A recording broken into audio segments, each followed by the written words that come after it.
Good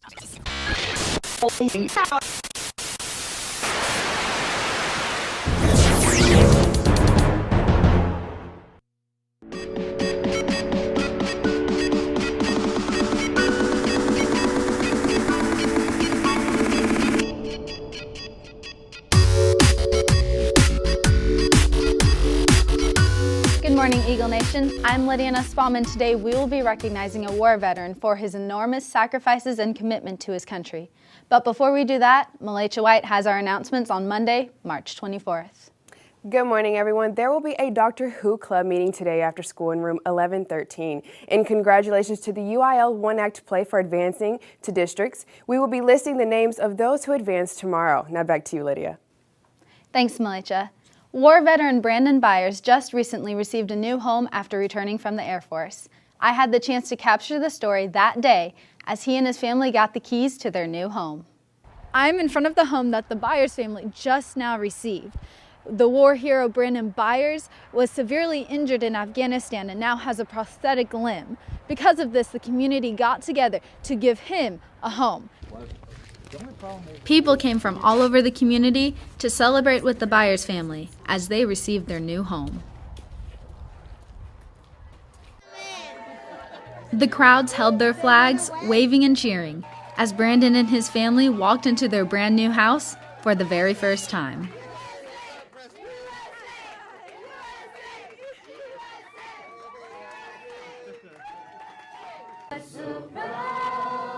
The house ceremony was located inside, and the community gathered together to celebrate. Several speakers came to show their support for Brandon and his family. These wounded veterans who come home to pick up their lives and live as you do as members of our society. Brandon volunteered for service. He volunteered to represent us. He volunteered to protect us. Cameron Byers sang the song Architecture, and Brandon Byers even said a few words himself. This is a home built by others. People wanted to do something out of the goodness of their hearts for someone else. Words are not nearly good enough to express the gratitude of my family and how honored we are to have such a magnificent home. At the end of the ceremony, they were finally able to receive their keys to their new home.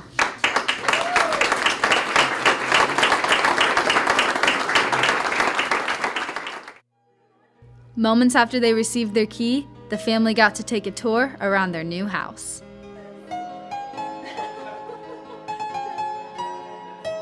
Helping a Hero is all about building homes for severely wounded heroes who've been injured in Iraq and Afghanistan. And not only were the parents excited about their new home, so were the children. When you see that family, in this case the Byers family, walk through that door for the first time and know that they're home and that you got to play a small role in that, it's the most gratifying thing in the world. In fact, I joke with my 6-year-old son, I say, honey, I just get to play Santa Claus to our wounded warriors. Just after previewing their new home, across the street were people waiting to congratulate the Byers. I'm here because we're supporting our wounded warriors.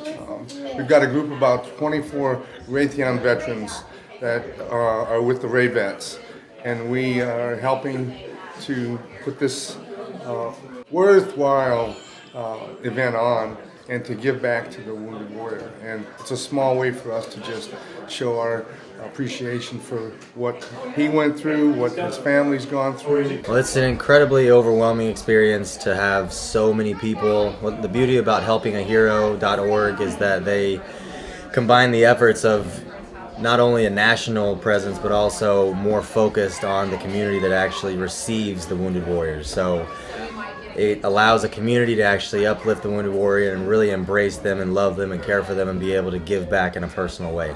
Helping a Hero has really given me a great opportunity. When I go back 7 years when I founded this, it was just one person who needed a home, and watching that person get their key was amazing. And then it became 2, and then it became 3, and now fast forward, we're already at 100 families. honestly, there really are no words, thoughts that can describe, what this feels like. The overwhelming feeling that people are doing this out of the goodness of their heart, are doing this because they have a heart to serve, because they have a heart of gold, and we're part of a community that just has such strong ties and such strong roots.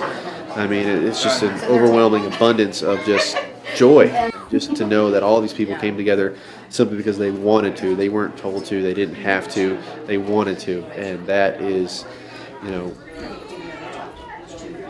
indescribable. Brandon goes on to explain his family's reaction to the new home.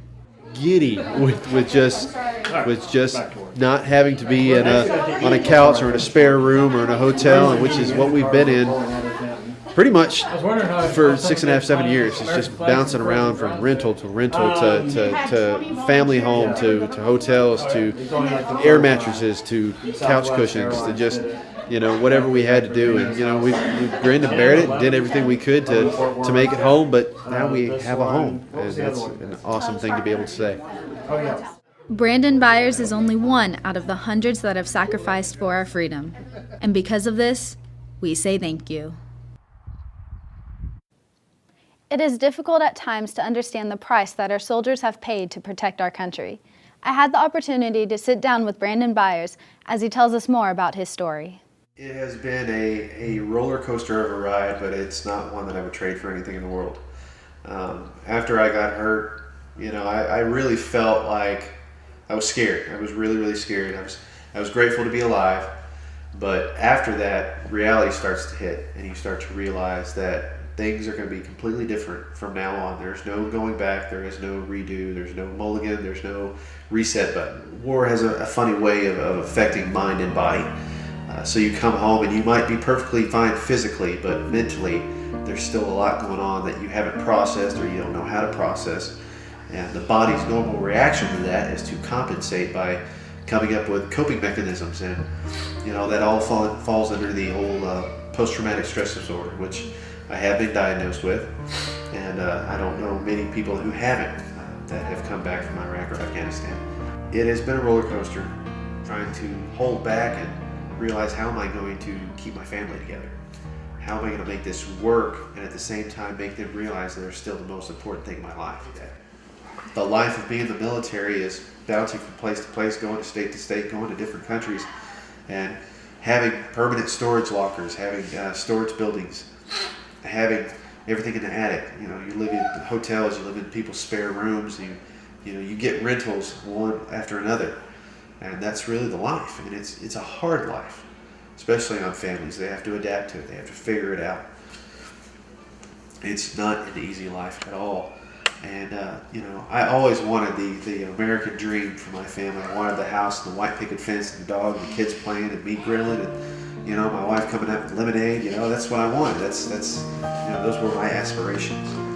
And even though things didn't work out the way I thought they were going to, they worked out better than I could have ever dreamed, because I could say my family has a home now, something that I've tried to obtain for them for many, many years. Other people with an enormously generous heart was willing to help me to achieve that, and that can never be repaid. That there are no words, thoughts, or actions that can truly express how I feel about the home that I'm sitting in right now, other than just how utterly grateful I am and appreciative that we are to have this. Our soldiers have sacrificed so much for us. We take this opportunity to say thank you. And with that, I'm Lydia Nussbaum. Live long and prosper.